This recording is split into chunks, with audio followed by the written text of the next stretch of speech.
Okay, so next topic जो है वो है ब्लड प्रेशर। ब्लड प्रेशर ये भी एलएक्यू है, ठीक है। इसमें देखो क्या क्या पढ़ना है। सबसे पहले हम लोग पढ़ेंगे बीपी डेफिनेशन, उसका कंपोनेंट्स क्या होता, systolic blood pressure, diastolic blood pressure, pulse pressure, mean blood pressure, ये पढ़ेंगे। फिर रेगुलेशन ऑफ आर्टीरियल बीपी पढ़ेंगे। रेगुलेशन में क्या क्या आएगा, बैर रिसेप्टर मैकेनिज्म शॉर्ट टर्म में, ठीक है। लॉन्ग टर्म में रास मैकेनिज्म आ जाएगा। इंटरमीडिएट ड्यूरेशन में जो काम करता है वो आएगा, ठीक है। तो स्टार्ट करते हैं बीपी से, राइट। देखो, ये डेफिनेशन बीपी का सबको याद होना ही चाहिए, कोई भी वाइवा हो हमेशा पूछा जाएगा। डेफिनेशन ऑफ बीपी क्या है, it is the lateral pressure exerted by flowing blood on the walls of vessels। और यहाँ वेसल कौन सा है, आर्टरीज, ठीक है। तो it is the lateral pressure exerted by flowing blood on the walls of arteries, right। Blood pressure denotes arterial pressure in mmHg, और हमेशा यूनिट कभी भी नहीं छोड़ना, right. Lateral pressure on the walls of arteries, unit क्या है, mmHg, ठीक है। Components of the systemic arterial BP, इस पे देखते हैं। पहला कंपोनेंट है systolic blood pressure. Systolic blood pressure क्या है, maximum pressure exerted during systole. Systole में जो मैक्सिमम प्रेशर एक्सर्ट होगा वो क्या है, सिस्टोलिक ब्लड प्रेशर, ठीक है। रेंज क्या है, 100 से 130 mmHg नॉर्मल रेंज है, ठीक है। अच्छा, ये पूछा जाता है systolic blood pressure is a function of cardiac output, that is it represents the extent of work done by heart. Systolic blood pressure जो है वो कार्डियक आउटपुट का फंक्शन है। जितना ज़्यादा कार्डियक आउटपुट होगा, कार्डियक आउटपुट जितना ज़्यादा होगा, सिस्टोलिक ब्लड प्रेशर उतना ज़्यादा होगा, ठीक है। सिमिलरली आते हैं diastolic blood pressure, it is the minimum pressure exerted during diastole. Systolic क्या था, maximum pressure exerted during systole. Diastolic क्या है, minimum pressure exerted during diastole, ठीक है। It is a measure of total peripheral resistance. Systolic जो था वो cardiac output का फंक्शन था, यहाँ पर टोटल पेरिफेरल रेजिस्टेंस का मेजर है ये, ठीक है। That is diastolic blood pressure represents the constant load against which the heart has to work, ठीक है। कंटिन्यूअसली हार्ट को इस रेजिस्टेंस के खिलाफ ब्लड को पंप करना पड़ रहा है, राइट। पल्स प्रेशर पे आते हैं। पल्स प्रेशर क्या होता है, तो pulse pressure is equal to systolic blood pressure minus diastolic blood pressure, ठीक है। Pulse pressure determines pulse volume. Mean blood pressure, ये भी बहुत जल्दी पूछा जाता है। It is the average pressure throughout the cardiac cycle. Average pressure throughout the cardiac cycle, ठीक है। मीन ब्लड प्रेशर का फॉर्मूला बहुत इंपॉर्टेंट है। Mean blood pressure is equal to diastolic blood pressure plus pulse pressure divided by 3, ये है formula. और mean blood pressure का normal range क्या है, 95 to 100 mmHg। जब भी ब्लड प्रेशर का जिक्र आएगा यूनिट कभी भी नहीं भूलना, ठीक है। अच्छा, मीन ब्लड प्रेशर का इंपॉर्टेंस क्या है, तो जितने भी कार्डियोवास्कुलर रिफ्लेक्सेस हैं वो सारे एमबीपी को ही सेंस करते हैं। जैसे आगे पढ़ेंगे बैरो रिसेप्टर मैकेनिज्म। बैरो रिसेप्टर क्या करता है, सडन राइज और सडन फॉल इन बीपी को करेक्ट करता है। कौन सा बीपी, मीन ब्लड प्रेशर, ठीक है। तो मीन ब्लड प्रेशर में जो भी चेंजेस आएगा वही सारे कार्डियोवास्कुलर रिफ्लेक्सेस जो हैं उस पर डिपेंड करते हैं, ठीक है। इसलिए ये इंपॉर्टेंट है। अच्छा, ये हो गया कंपोनेंट्स ऑफ द बीपी, ठीक है। अब आते हैं factors affecting the arterial blood pressure, ठीक है। देखो, blood pressure is equal to क्या होता है, cardiac output multiplied by peripheral resistance, ठीक है। तो वो सारे फैक्टर्स जो कार्डियक आउटपुट और पेरिफेरल रेजिस्टेंस को अफेक्ट करेंगे वो क्या होगा, बीपी को अफेक्ट करेगा, ठीक है।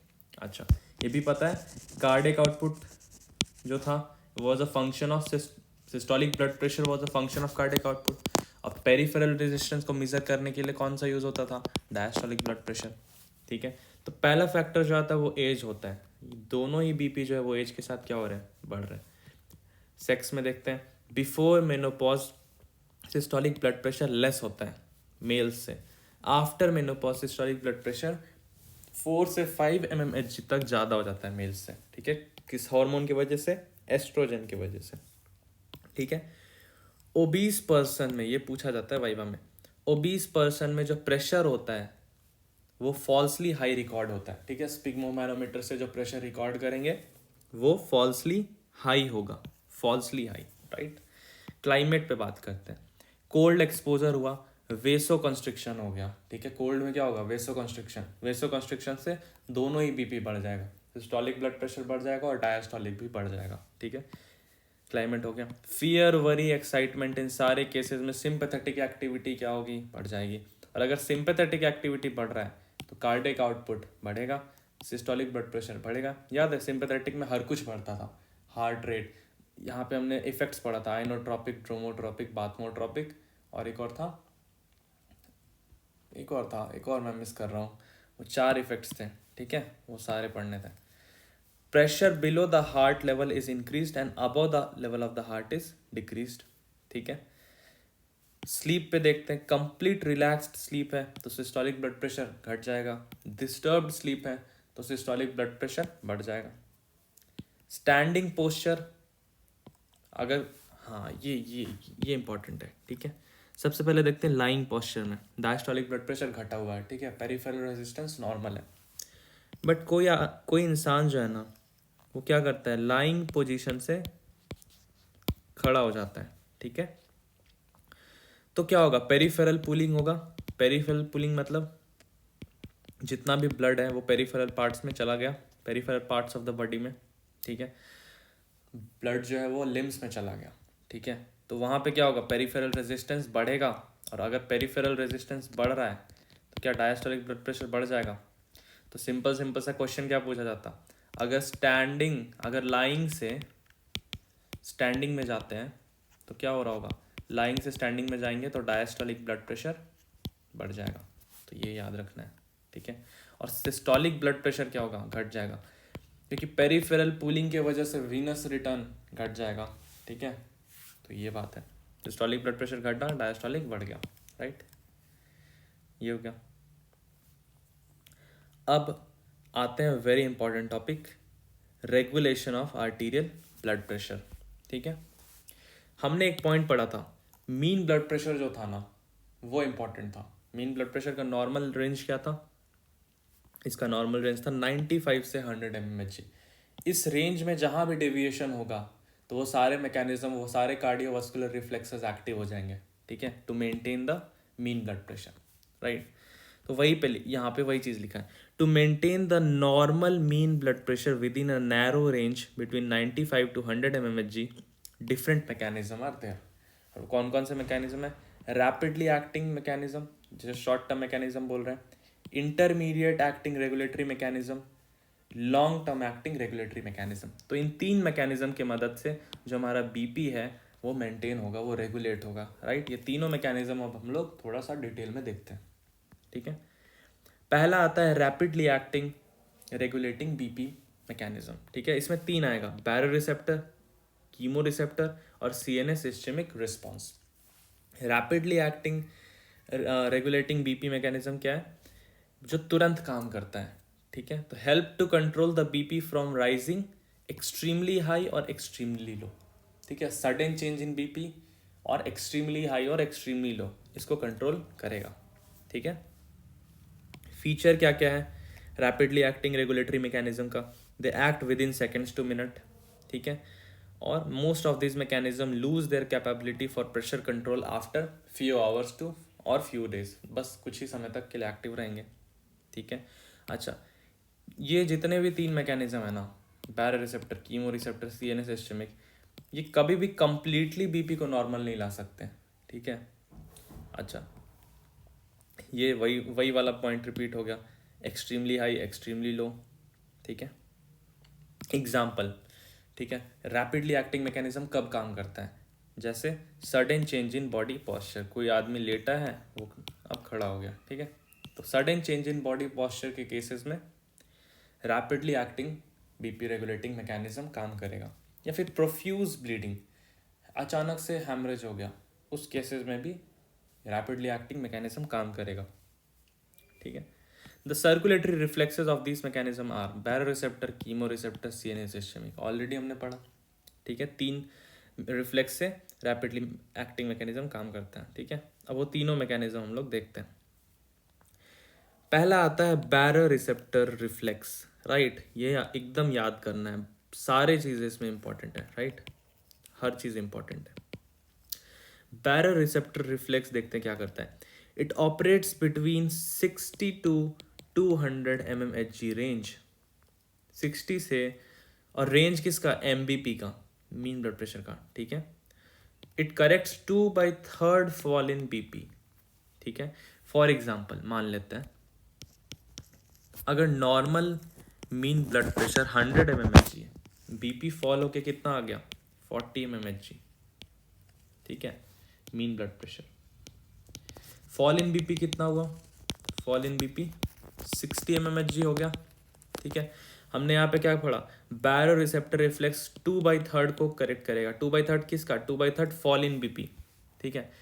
तो बैरो रिसेप्टर रिफ्लेक्स कितना करेक्ट करेगा, 2/3 फॉल इन BP को, यानी 40 mmHg करेक्ट कर देगा। यानी ये जो 40 mmHg था, ये दोबारा से बढ़ के कितना हो जाएगा, ये दोबारा से बढ़ के इसमें +40 कर दो, ये 80 mmHg हो जाएगा, ठीक है। तो ये मतलब हुआ, it corrects 2/3 fall in BP, ठीक है। फॉल इन BP कितना था, 60 mmHg, उसका 2/3 40 mmHg, वो क्या हो गया, करेक्ट हो गया, मतलब अब 80 mmHg हो गया। नॉर्मल 100 था, यहाँ पे 80 mmHg तक करेक्ट हो गया। कैसे करेक्ट करेगा ये देखते हैं, ये भी याद रखना बहुत इंपॉर्टेंट है, ठीक है। देखो यार, बैरो रिसेप्टर रिफ्लेक्स जो है ना, जो बैरो रिसेप्टर्स होते हैं पर्टिकुलरली, ठीक है, वो रेस्टिंग स्टेट में क्या करते हैं, इनहिबिशन ऑफ VMC और स्टिमुलेशन ऑफ CVC, ठीक है। देखो VMC मतलब क्या, यहाँ पे M मतलब क्या है, वेस्टो मोटर सेंटर, V मतलब क्या है, वेगल, ठीक है। जहाँ पर भी याद है हमने पढ़ा था, जहाँ पर भी मोटर आएगा वो क्या करेगा, सारे BP को बढ़ा रहा होगा, हार्ट रेट बढ़ा रहा होगा, फोर्स बढ़ा रहा होगा, फोर्स ऑफ कंट्रैक्शन। वेगल जहाँ पर भी आएगा वो हार्ट रेट घटा रहा होगा, फोर्स ऑफ कंट्रैक्शन घटा रहा होगा, कार्डियक आउटपुट घटा रहा होगा, ठीक है। देखो मान लेते हैं BP डिक्रीज हुआ, ठीक है, तो बैरो रिसेप्टर कैसे उसको रेगुलेट करेगा, बैरो रिसेप्टर अपने डिस्चार्ज को घटा देगा, और बैरो रिसेप्टर का डिस्चार्ज अगर घटा, इसका मतलब less inhibition of VMC, less stimulation of CVC, ठीक है। फिर से देखते हैं इस चीज़ को, ठीक है। देखो बैरो रिसेप्टर क्या करता है, बैरो रिसेप्टर जो है ना, वो इनहिबिशन करता है VMC का, इनहिबिशन ऑफ VMC, राइट, और स्टिमुलेशन ऑफ CVC। तो अल्टीमेटली रिजल्ट क्या होगा, मोटर वाले को इनहिबिट कर रहा है, वेगल वाले को स्टिमुलेट कर रहा है, तो अल्टीमेटली बैरो रिसेप्टर BP को क्या करता है, घटाता है, ठीक है। ये नॉर्मली होता है, ठीक है। बट यहाँ पर क्या हुआ, BP घट गया, तो अब बैरो रिसेप्टर को काम काम करना पड़ेगा, ठीक है, क्योंकि BP ऑलरेडी घटा हुआ है। बैरो रिसेप्टर BP को घटाता है, इस बार BP ऑलरेडी घटा हुआ है, तो बैरो रिसेप्टर को अपना डिस्चार्ज कम करना पड़ेगा, मतलब लेस इनिबिशन करना पड़ेगा, लेस स्टिमुलेशन करना पड़ेगा, और इस तरह से BP बैक टू नॉर्मल हो जाएगा। चलो मान लेते हैं यहाँ पे तो BP घटा था, तो उसको डिस्चार्ज कम करना पड़ा था। मान लेते हैं कि BP जो है वो अचानक से बढ़ चुका है, तब बैरो रिसेप्टर क्या करेगा, तब बैरो रिसेप्टर अपने डिस्चार्ज को बढ़ा लेगा, और बैरो रिसेप्टर डिस्चार्ज के बढ़ने का मतलब क्या है, मोर इनिबिशन, किसका inhibition, more inhibition of VMC, and more stimulation किसका, CVC का, मोर स्टिमुलेशन ऑफ CVC। अल्टीमेटली क्या होगा, BP बैक टू नॉर्मल, ठीक है, ये हो रहा होगा, राइट। तो ये हो गया पूरा हमारा बैरो रिसेप्टर रिफ्लेक्स। अब आते हैं कीमो रिसेप्टर रिफ्लेक्स पे, ठीक है। बैरो रिसेप्टर रिफ्लेक्स कब काम किया था, 60 से 200 mmHg पे। कीमो रिसेप्टर कब काम करेगा, जब BP जो है वो 60 mmHg से कम हो चुका है, ठीक है। If BP falls below 60 mmHg, blood flows to the tissues decreases, यानी टिश्यू इस्कीमिया हो गया। इस्कीमिया मतलब ब्लड सप्लाई वहाँ पे कम हो चुका है, तो 60 mmHg से कम हुआ, टिश्यू इस्कीमिया हो गया। और अगर टिश्यू इस्कीमिया हो रहा है, इसका मतलब क्या है, पार्शियल प्रेशर ऑक्सीजन का घट गया है, कार्बन डाइऑक्साइड का बढ़ गया है, ठीक है।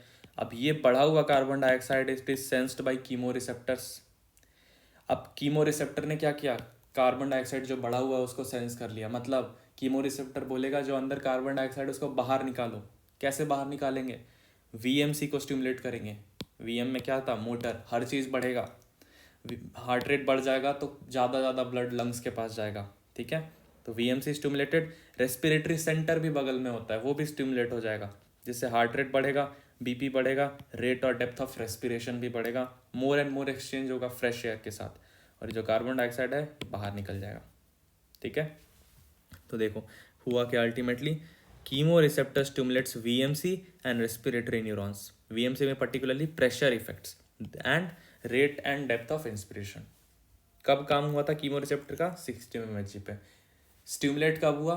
टिश्यू इश्चीमिया हुआ, कार्बन डाइऑक्साइड बढ़ा, ये सेंस किया कीमो रिसेप्टर, ठीक है, ये चीज़ था। अब आते हैं सीएनएस इश्चेमिक रिस्पॉन्स पे, राइट। देखो नाम ही है सीएनएस। देखो बैरर रिसेप्टर कब था? 60 to 200। कीमो रिसेप्टर कब काम किया? जब बीपी लेस देन 60 mmHg हो गया, ठीक है। सीएनएस इश्चेमिक कब काम करेगा? लेस देन 40 mmHg पर, ठीक है। और ये क्रिटिकल कंडीशन है। देखो it act as last ditch stand to prevent the death of the person. अगर 40 mmHg से भी कम ब्लड प्रेशर होता है वहाँ पर पर्सन की डेथ हो सकती है। इसको प्रिवेंट करने के लिए सीएनएस इश्चेमिक रिस्पॉन्स होता है। क्या होता है इसमें? BP less than 40 mmHg, CNS में इश्चीमिया हो गया। यार सीएनएस में इश्चीमिया हो रहा है मतलब क्या? सीएनएस में CO2 एक्यूमुलेट हो गया, और सीएनएस में भी कहाँ? वीएमसी के पास, मेडुला में। अब CO2 जब भी एक्यूमुलेट होता है क्या करना है? उसको बाहर धक्के मार के निकालना है। CO2 is accumulated in VMC, this directly stimulates the pressure area of VMC. फिर से वही चीज़, वीएमसी स्टिमुलेट हो गया, और again tremendous powerful sympathetic discharge पूरे बॉडी में गया, ताकि जितना जल्दी हो सके उतना जल्दी CO2 को निकालो। हार्ट रेट और ब्लड प्रेशर बढ़ गया ताकि normal supply to the brain बना रहे। तो ये था सीएनएस इश्चेमिक रिस्पॉन्स। तो हमने देखा ये तीनों रिफ्लेक्सेस को देखा, baroreceptor, chemo receptor, CNS ischemic, ठीक है। ये किस में आता है? ये आता है रैपिडली एक्टिंग में, rapidly acting BP regulating mechanism, right. अब आते हैं intermediate acting BP regulating mechanism, ठीक है। ईजी है, इंटरमीडिएट भी ईजी है, रैपिडली एक्टिंग थोड़ा सा ध्यान रखना पड़ता है। इंटरमीडिएट एक्टिंग मैकेनिज्म देखो, रैपिडली कब था? फ्यू सेकेंड्स तक था, ठीक है, फ्यू सेकेंड्स में ही स्टार्ट हो गया था, कुछ घंटे और कुछ दिन तक चला था। इंटरमीडिएट कब है? विद इन फ्यू मिनट्स, ठीक है, और फ्यू मंथ्स से कुछ मंथ्स तक, फ्यू डेज से कुछ मंथ्स तक चल सकता है, ठीक है। अच्छा, मेनली कैसे हो रहा है? ये बहुत इंपॉर्टेंट है, ये कैसे काम कर रहा है इंटरमीडिएट एक्टिंग मैकेनिज्म? तो it by altering the blood volume, ठीक है। हम इंटरमीडिएट में क्या करेंगे? ब्लड वॉल्यूम को अल्टर करेंगे, ठीक है। दो मैकेनिज्म होता है इंटरमीडिएट एक्टिंग में, कौन कौन सा? Capillary fluid shift mechanism, stress relaxation and reverse stress relaxation. क्या क्या? इंटरमीडिएट बीपी रेगुलेटिंग मैकेनिज्म में क्या क्या होगा? दो होगा, कैपिलरी फ्लूइड और stress relaxation and reverse stress relaxation. कैसे काम करेगा? बाय अल्टरिंग ब्लड वॉल्यूम, ठीक है। देखते हैं, तो कैपिलरी फ्लूइड मैकेनिज्म ये देखते हैं, राइट। देखो, mean capillary pressure is directly proportional to arterial blood pressure, ठीक है। कैपिलरी में प्रेशर जितना ज़्यादा होगा उतना ज़्यादा आर्टीरियल ब्लड प्रेशर होता है। अगर आर्टीरियल ब्लड प्रेशर बढ़ गया तो क्या हाइड्रोस्टैटिक प्रेशर आर्टीरियल एंड पर बढ़ेगा? बिल्कुल बढ़ेगा, जिससे फ्लूइड क्या होगा? बाहर की तरफ शिफ्ट हो जाएगा into the interstitial fluid compartment, and thus the blood volume decreases to restore the blood pressure. देखो होता क्या है, मान लेते हैं ये कैपिलरी है, ठीक है, बीपी मान लेते हैं बढ़ा हुआ है। बीपी बढ़ेगा तो क्या हाइड्रोस्टैटिक प्रेशर बढ़ेगा? हाइड्रोस्टैटिक प्रेशर क्या होता? कोई भी फ्लूइड के वजह से, कोई भी फ्लोइंग फ्लूइड के वजह से जो प्रेशर आता है वो हाइड्रोस्टैटिक प्रेशर होता है वॉल्स पे। बीपी बढ़ गया तो हाइड्रोस्टैटिक प्रेशर वॉल्स पे ज़्यादा होगा। अब अगर प्रेशर ज़्यादा होगा तो क्या फ्लूइड बाहर निकलने लगेगा? बिल्कुल। ये क्या था? कैपिलरी था। बाहर क्या? इंटरस्टिशियल कंपार्टमेंट है, इंटरस्टिशियल स्पेस। तो अंदर से फ्लूइड अब बाहर आने लगा, क्योंकि अंदर प्रेशर क्या है, बहुत ज़्यादा, क्योंकि बीपी क्या बढ़ा हुआ है। तो वही चीज़ तो लिखा है यहाँ पे, rise in arterial blood pressure increases hydrostatic pressure at arterial end, fluid shifts out of capillaries to the interstitial fluid compartment.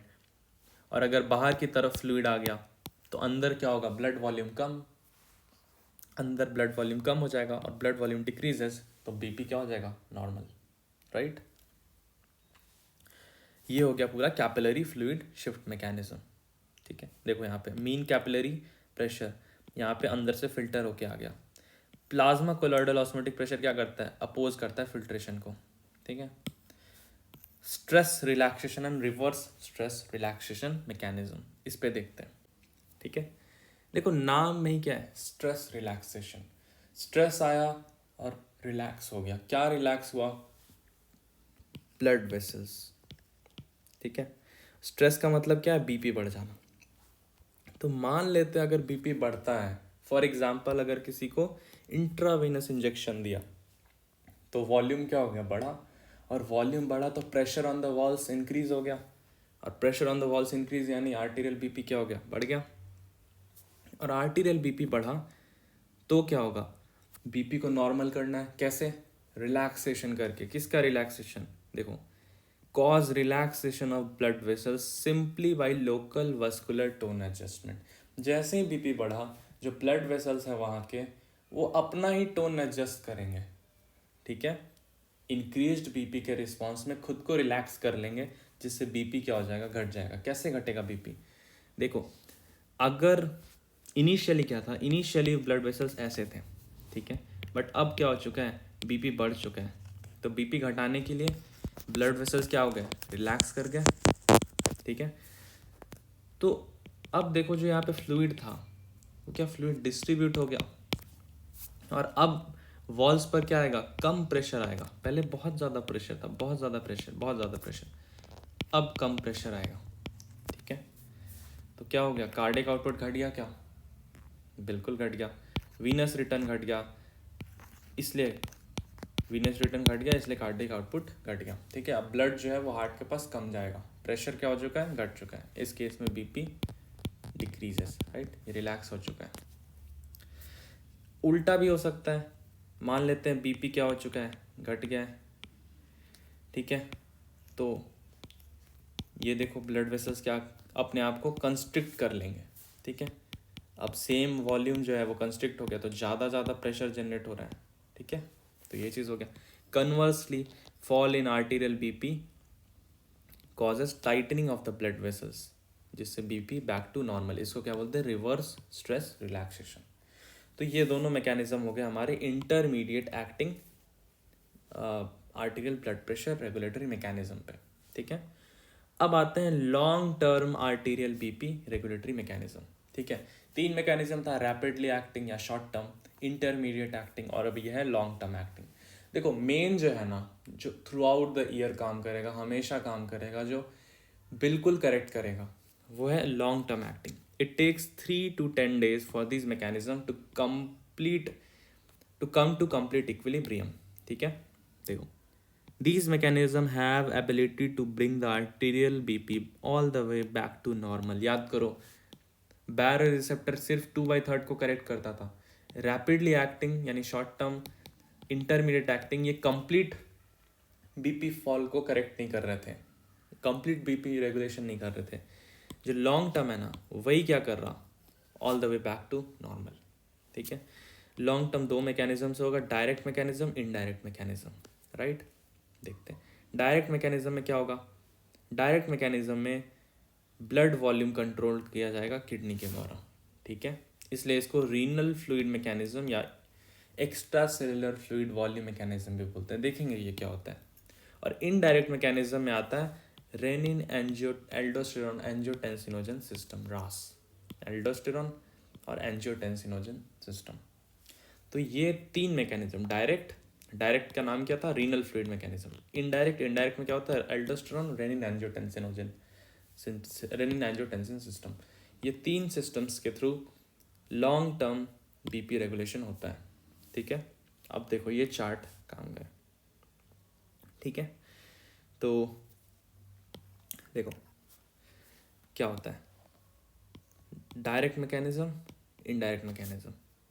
Direct mechanism में क्या होगा, इसको क्या बोलते हैं, रीनल फ्लूइड मैकेनिज्म या फिर extra cellular fluid volume mechanism. मान लेते हैं आर्टीरियल ब्लड प्रेशर जो है वो घट गया, ठीक है। आर्टीरियल ब्लड प्रेशर अगर घट गया तो क्या किडनी में इश्कीमिया होगा। इश्कीमिया मतलब ब्लड फ्लो कम हो जाना, किडनी में इश्कीमिया कम हो गया, किडनी में ब्लड फ्लो कम हो गया, यानी जीएफआर घट गया। अगर ब्लड ही नहीं जा रहा तो फिल्ट्रेशन कहाँ से होगा, तो जीएफआर क्या हो गया, घट गया। अगर जीएफआर घट गया तो क्या वाटर और इलेक्ट्रोलाइट रिटेंशन होने लगा, बिल्कुल होने लगा, ठीक है। अब ये वाटर और इलेक्ट्रोलाइट कहाँ पे रिटेंशन हो रहा, ब्लड में ही रिटेंशन हो रहा है, ब्लड से फिल्टर आउट नहीं हो पा रहा। बीपी घटा, GFR come, water and electrolyte retention हुआ, कहाँ पर, ब्लड में। तो ब्लड वॉल्यूम क्या होने लगा, बढ़ने लगा। अब ब्लड वॉल्यूम बढ़ा तो पता है क्या, कार्डियक आउटपुट बढ़ेगा, ठीक है। ब्लड वॉल्यूम बढ़ता है तो एंड डायस्टोलिक वॉल्यूम बढ़ेगा, वहाँ फ्रैंक स्टार्लिंग लॉ से क्या हो जाएगा, कार्डियक आउटपुट बढ़ जाएगा। तो देखो कार्डियक आउटपुट बढ़ गया तो वापस से क्या हो गया, बीपी बढ़ जाएगा। Systolic blood pressure is a function of cardiac output. तो ये चीज़ है, ये अपना क्या, ये डायरेक्ट मैकेनिज्म है। हुआ क्या क्या, आर्टीरियल बीपी फॉल हुआ, रीनल इश्कीमिया यानी किडनी में ब्लड नहीं गया तो जीएफआर घट गया। अब जीएफआर घट गया तो वाटर इलेक्ट्रोलाइट रिटेंशन होने लगा ब्लड में, यानी ब्लड वॉल्यूम बढ़ जाएगा, फिर वहाँ से कार्डियक आउटपुट बढ़ेगा और कार्डियक आउटपुट बढ़ने से बीपी वापस बढ़ जाएगा, ठीक है। और फिर रीनल इश्कीमिया जो हुआ था वो ठीक हो जाएगा। ये क्या था, डायरेक्ट मैकेनिज्म। अब इनडायरेक्ट मैकेनिज्म में दो था, एल्डोस्टेरॉन और रेनिन एंजियोटेंसिनोजन एंजियोटेंसिन सिस्टम, ठीक है। एल्डोस्टेरॉन सिस्टम देखते हैं। आर्टीरियल बीपी क्या हुआ था, घटा था, तो टिश्यू में भी परफ्यूजन क्या होगा, कम हो गया। अब टिश्यू परफ्यूजन ने क्या किया, एड्रिनल कॉर्टेक्स को स्टिमुलेट किया। एड्रिनल कॉर्टेक्स से क्या सिक्रीट हुआ, एल्डोस्टेरॉन। अब ये एल्डोस्टेरॉन क्या करेगा, सोडियम रीअब्जॉर्प्शन कराता है क्या, डीसीटी से डेफिनेटली कराता है सोडियम रीअब्जॉर्प्शन। सोडियम के साथ साथ ऑस्मोटिक इफेक्ट के कारण पानी भी आएगा, तो सोडियम और वाटर यानी वाटर एंड इलेक्ट्रोलाइट रिटेंशन कराएगा कौन, एल्डोस्टेरॉन, ठीक है। और फिर से सेम चीज़ यहाँ पे स्टेप हो जाएगा, वाटर रिटेंशन हो गया तो वापस से बीपी इंक्रीज हो गया। अच्छा, अब देखते हैं रेनिन एंजियोटेंसिन सिस्टम, ठीक है। टिश्यू परफ्यूजन था तो रीनल इश्कीमिया हुआ था। अब किडनी क्या रिलीज करेगा, जक्स्टाग्लोमेरुलर अपरेटस जो है रेनिन, सिंगल एन वाला, ध्यान रखना, सिंगल एन वाला रेनिन रिलीज करेगा, ठीक है। रेनिन रिलीज हुआ, अब ये रेनिन क्या करेगा, एंजियोटेंसिनोजन को कन्वर्ट कर देगा एंजियोटेंसिन 1 में, ठीक है। एंजियोटेंसिन 1 को कन्वर्ट कर दिया जाएगा एंजियोटेंसिन 2 में by angiotensin converting enzyme ACE. कहाँ से आता है, ये लंग्स से आता है, ठीक है। अब ये एंजियोटेंसिन 2 क्या क्या करता है, देखो इसका बहुत सारा फंक्शन है। ये अगेन एल्डोस्टेरॉन सिक्रीशन कराता है बाय स्टिमुलेटिंग एड्रिनल कॉर्टेक्स। ये सीधा सीधा वाटर और इलेक्ट्रोलाइट रिटेंशन कराता है, ठीक है। ये क्या कराता है, वेसोकॉन्स्ट्रिक्टर का भी काम करता है, ठीक है। तो इस तरीके से indirect mechanism renin angiotensin system काम किया, ठीक है। तो ये पूरा चार्ट इंपॉर्टेंट है, ये एक एग्जाम में दिया हुआ था, राइट। तो ये हो गया long term arterial BP regulatory mechanism. तो यहाँ पर बीपी रेगुलेशन हमारा खत्म होता है, ठीक है। बहुत इंपॉर्टेंट है, डेफिनेटली हर चीज़ याद होना चाहिए, ठीक है, ओके।